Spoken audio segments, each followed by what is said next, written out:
الناس والحجارہ۔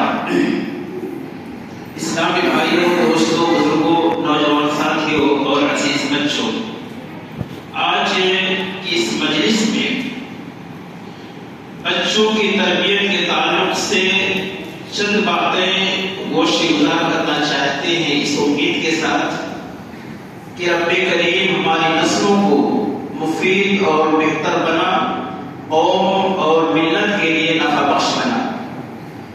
عزیزان ملت اسلامیہ، دنیا میں ہر شخص خواہ چھوٹا ہو، بڑا ہو، امیر ہو، غریب ہو، فقیر ہو، شاہ ہو، گدا ہو، عالم ہو، جاہل ہو، ہر شخص کو عزت، دولت، شہرت پیاری ہے۔ ہر شخص چاہتا ہے کہ میرے پاس عزت رہے، میرے پاس دولت رہے، میرے پاس شہرت رہے۔ ان تینوں چیزوں کو حاصل کرنے کے لیے سب سے پہلا کام جو ہمیں کرنا ہوگا، اپنی اولاد، اپنی نسلوں کو اچھی تعلیم اور اچھی تربیت دینی ہوگی، کیونکہ آپ ایک طبعی عمر کے بعد آپ کے پاس وہ جذبہ نہیں، وہ شوق نہیں، وہ دلچسپی نہیں ہوتی کہ جس کی بنیاد پر آپ اپنے گھر کو اور اپنے لوگوں کو آگے بڑھا سکیں۔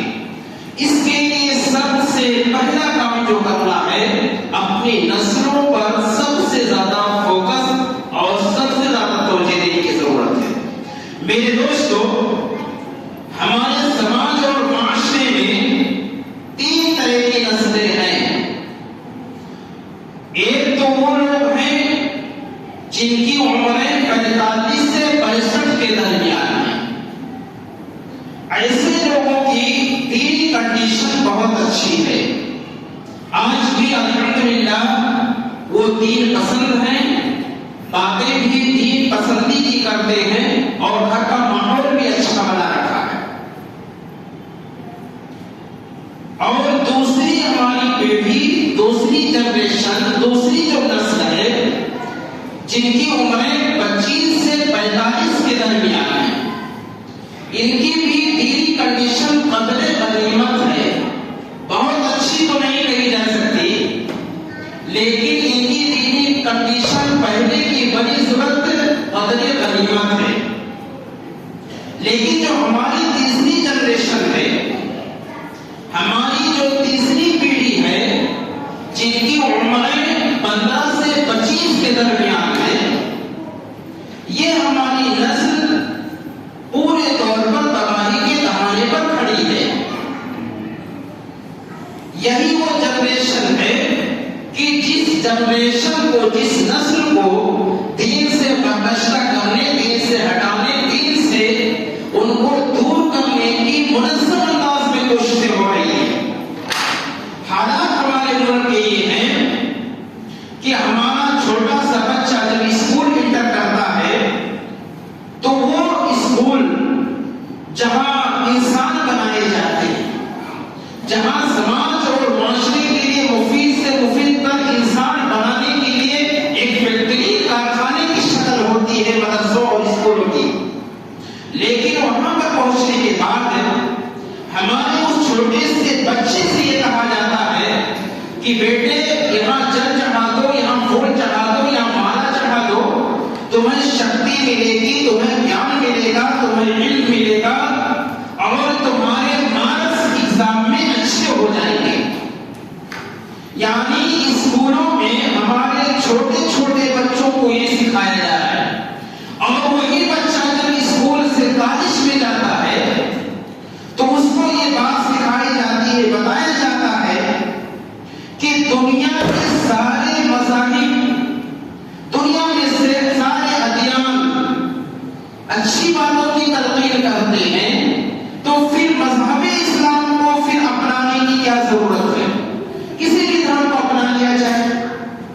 بھائی جب سارے مذاہب کہتے ہیں سچ بولو، سارے مذاہب کہتے ہیں امانت داری کرو، سارے دھرم کہتے ہیں وفاداری کرو، پھر ضرورت کیا ہے کہ مذہب اسلام کو اپنایا جائے؟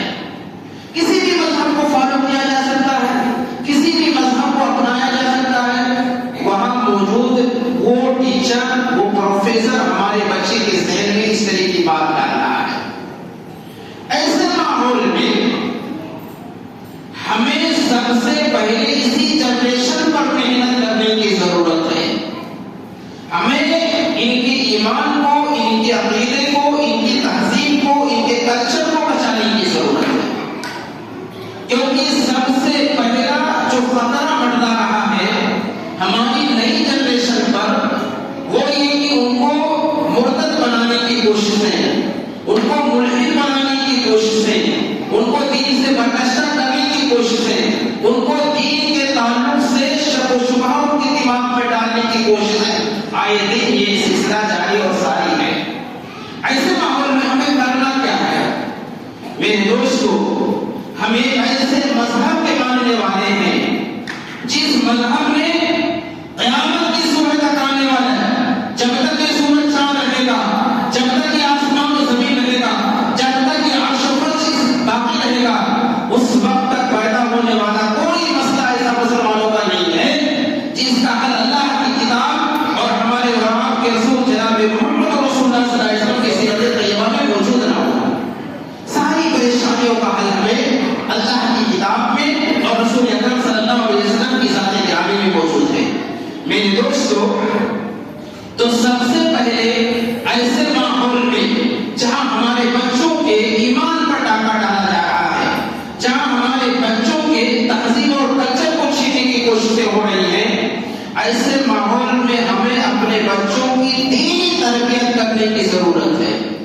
کیونکہ یہ وہ امانت ہے کہ جس امانت کے بارے میں اللہ رب العالمین قیامت کے دن یہ سوال کرے گا کہ بندہ ذرا بتا تو صحیح، میں نے ایک بچے کی شکل میں، ایک بیٹے کی شکل میں تجھ کو ایک بہت بڑی امانت حوالے کی تھی، اس امانت کا پاس و لحاظ کتنا کیا؟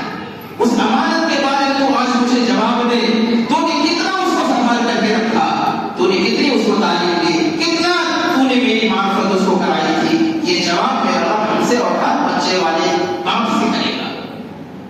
تو سب سے پہلے ہمیں کرنا کیا ہے؟ مختصراً میں عرض کروں، سب سے پہلے یہ کرنا ہے کہ ہمیں شادی میں اپنے گھر میں ایک نیک بہو لانے کی ضرورت ہے، ایک نیک بیوی کا انتخاب کرنا ہے.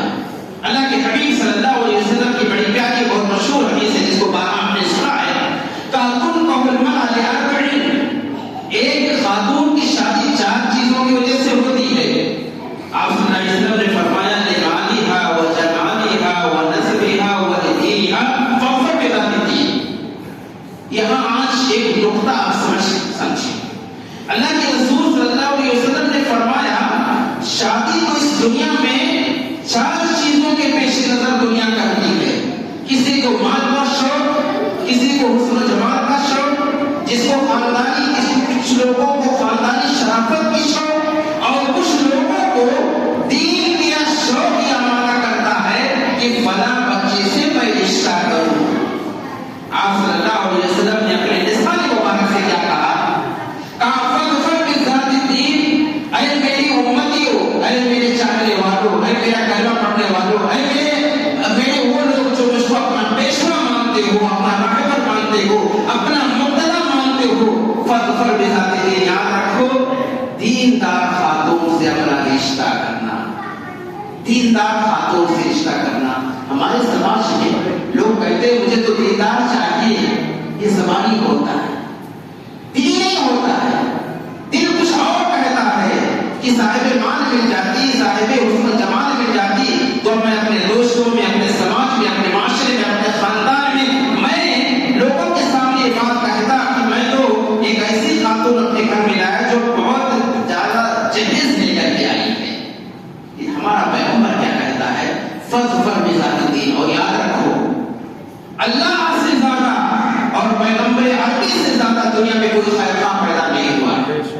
ہمارے اور آپ کے باپ سے زیادہ، ہمارے اور آپ کی ماں سے زیادہ خیر خواہ میرا پیغمبر ہمارے اور آپ کے طیب ہے. وہ میرا پیغمبر کیا کہتا ہے؟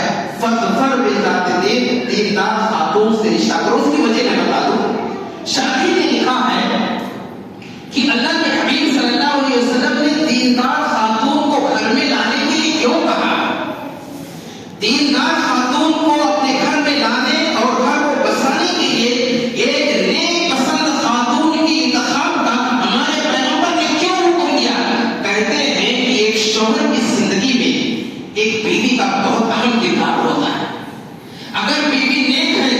شوہر کو نیک بنا سکتی ہے. اگر بیوی نیک نہیں تو اپنے شوہر کو بھی بگاڑ سکتی ہے. آپ کو میں بتاتے ہوئے آگے بڑھوں کہ یہ فرعون جس کو اپنی خدائی کا ہونے کا دعویٰ تھا، خدا ہونے کا دعویٰ، اپنی خدائیت کا دعویٰ تھا، انا ربکم الاعلی، میں تمہارا سب سے بڑا رب ہوں. موسیٰ علیہ السلام کی ماں نے جب ان کو صندوق میں ڈالا اور وہ صندوق جب فرعون کے بیوی اور فرعون کے سامنے جب پیش ہوا، انہیں کی نگاہ جب اس پر پڑی تو کیا کہا بیوی نے؟ کہا لا تقتلوه عسى ان ينفعنا او نتخذه ولدا. مارو مت اس بچے کو. حضرت موسیٰ علیہ السلام بڑے خوبصورت تھے. بیوی کیا کہتی ہے کہ لا تقتلوه، ان کو مت مارو، امید ہے کہ ہمارے لیے نفع بخش بن جائے یا ہم ان کو اپنی اولاد میں ان کو بنا کے اپنا لڑکا ان کو ہم بنا لیں. فرعون جس کو اپنے خدا ہونے کا دعویٰ تھا، اپنی بیوی کے بات مان کر کے اس کے سامنے سرنڈر ہو جاتا. تو ایک انسان کی زندگی میں بڑا عمل دخل ہوتا ہے ایک بیوی کا. آپ تو یہ سمجھتے ہیں ہمیں رشتہ کرنا کہیں سے بھی رشتہ کریں، نہیں. اگر آپ گہرائی میں جاؤ گے کہ ایک دیندار خاتون جو اپنے ساتھ کوئی بھی سامان جہیز لے کر کے نہیں آئی ہے، لے کر کے اگر آئی ہے تو دین کو لے کر کے آئی ہے، تہجد گزار ہے، اشراق کا پابند ہے، روزے کا پابند ہے، قرآن کی تلاوت کا پابند ہے، یقیناً وہ برکتیں آپ زندگی بھر محسوس کرو گے.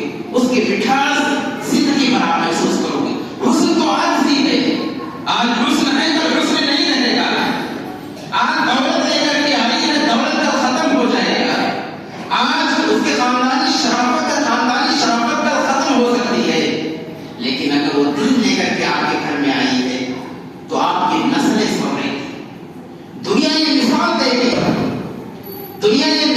گی کہ فلاں گھر کی خاتون کو ذرا دیکھو کہ وہ اپنے بچوں کی تعلیم، اپنے بچوں کو نیک بنانے کی کتنی فکر رکھتی ہے. اور یہ فکر ہے جو ایک اچھی نسل تیار کر کے سماج اور معاشرے کو دے گی. تو سب سے پہلا کام ہمیں کیا کرنا ہے؟ ہمیں اپنے گھروں میں نیک صالح خاتون کو لانے کی ضرورت ہے. سب سے اہم چیز، کیونکہ شوہر کے بگاڑنے، بنانے، آگے کرنے، پیچھے کرنے میں ایک بیوی کا بہت بڑا کردار ہوتا ہے. حکیم اسلام لے کر کے آئی، اللہ کے رسول صلی اللہ علیہ وسلم نے وارنٹ جاری کر دیا. اکرمہ بن ابی جہل کے بارے میں، چھوٹے شوہر تھے، حالت کفر میں تھے. اکرمہ کے بارے میں نبی کا یہ آرڈر آیا.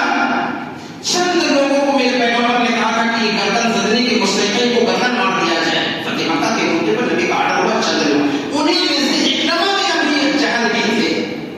لیکن ان کی بیوی پہنچتی ہے یمن. نبی سے امان طلب کیا، مکہ میں پہنچی. کہاں پر؟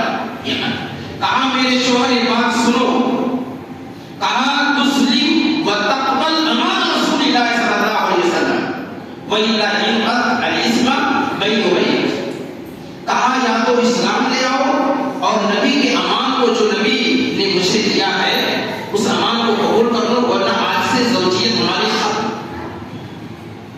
وہ اکرمہ جو زندگی بھر میرے پیغمبر کی زبان سے دین کی باتیں سن رہا تھا، وہ اکرمہ جو نبی کریم صلی اللہ علیہ وسلم کی بہت ساری باتوں کو اپنے کانوں سے سنا تھا، کبھی اس کا دل بسیجا نہیں تھا، کبھی نبی کے سامنے نہیں آیا تھا، کبھی نبی کا کلمہ پڑھنے کی توفیق نہیں ملی تھی. لیکن کیا ہوا؟ بیوی کے ایک جملے نے اس کی دنیا کی، دل کی دنیا کو بدل کر کے رکھ دیا.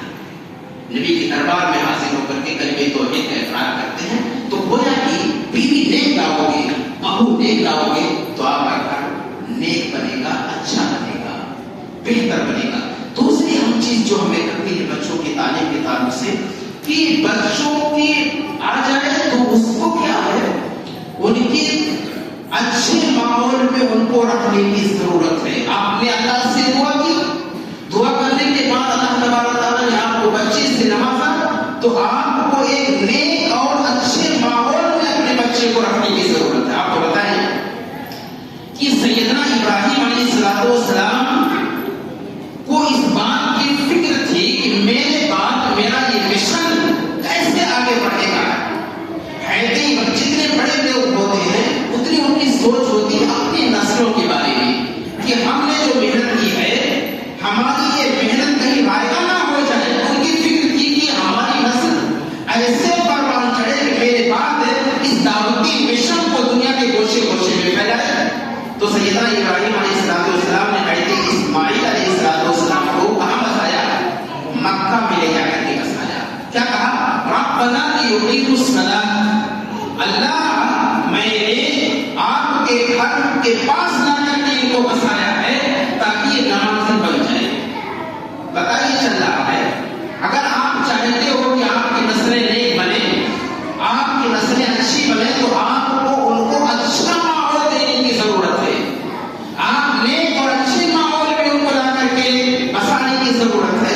یہ حضرت ابراہیم علیہ السلام کی سیرت طیبہ بتا رہی. آپ غور کریں آج ہمارا سماج کتنا بگڑ چکا ہے.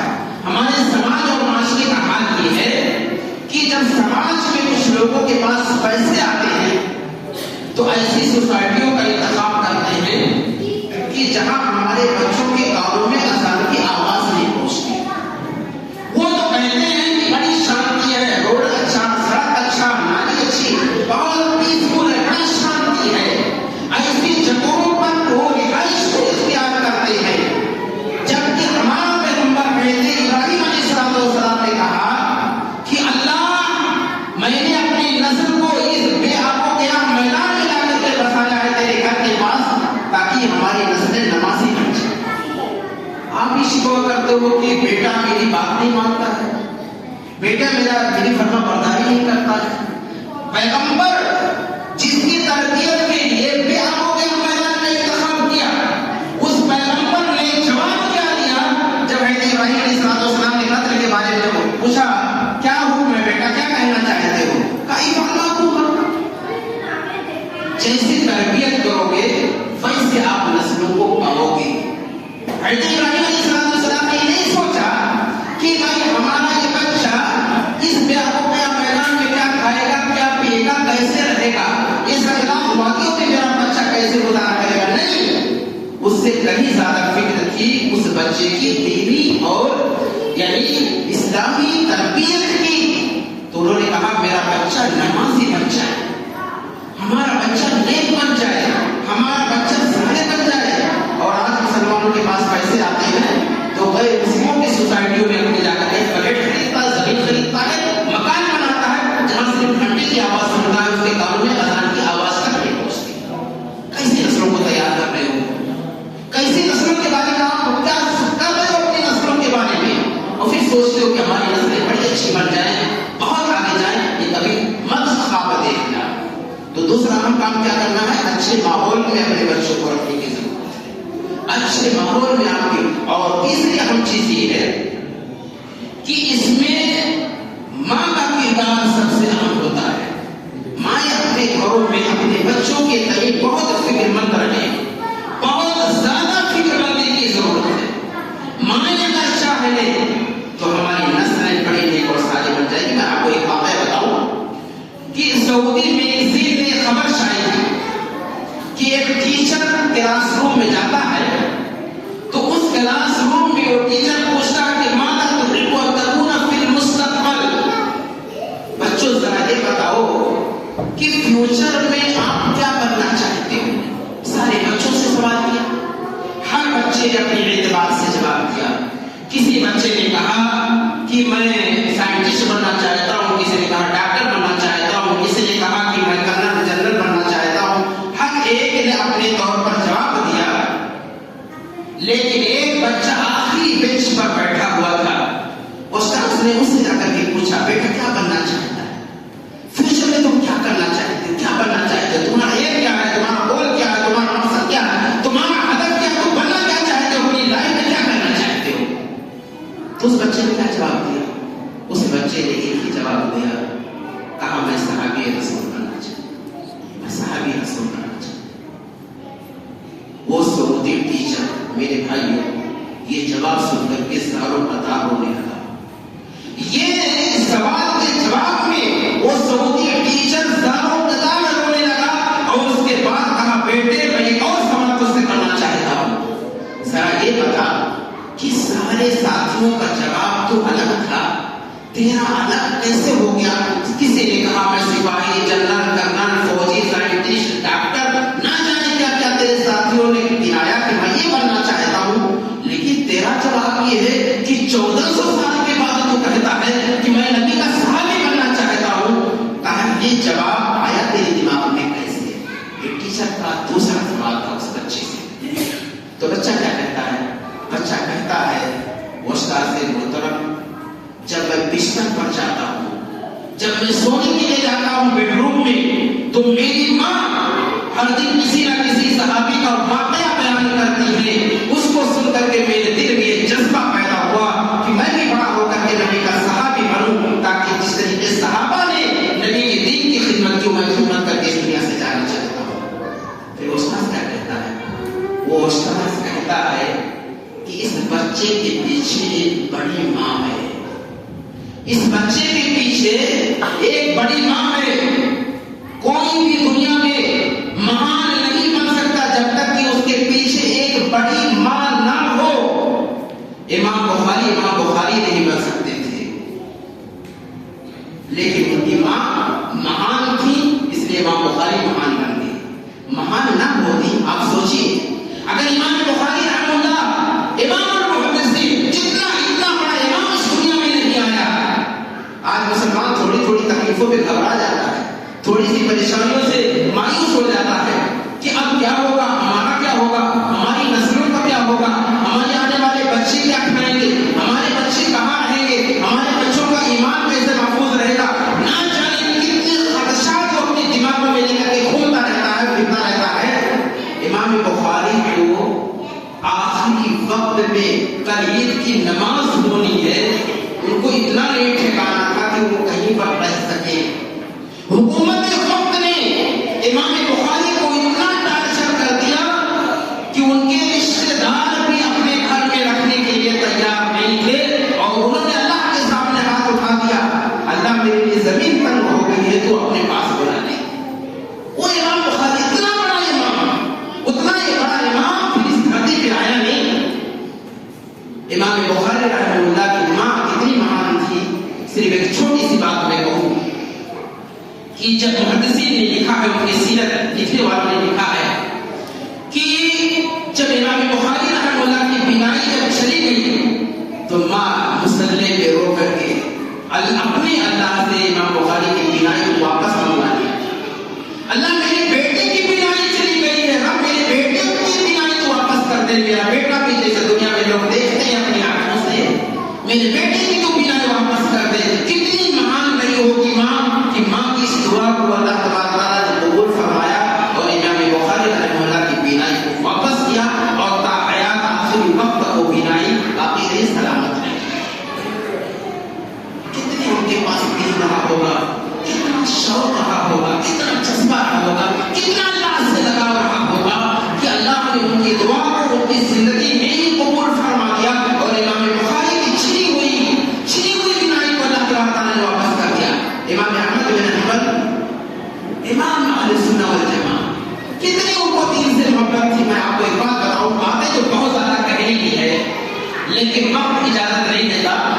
امام احمد بن حنبل رحمہ اللہ 3 بادشاہوں کا مار کھایا، 3 لوگوں نے مارا، اپنے اپنے وقت میں آ کر کے 3 بادشاہوں نے مارا، اور صرف ایک ہی جملہ کہتے تھے، ہاتھوں شیء من کتاب اللہ اور سنت رسول اللہ آپ کو لگی، لاؤ اللہ کی کتاب، لاؤ نبی کی سنت، مجھے دکھا دو، میں ماننے کے لیے تیار ہوں۔ آج دنیا کہتی ہے، اہل حدیث کو بتانا دیتی ہے، شرمانی چاہیے لوگوں کو۔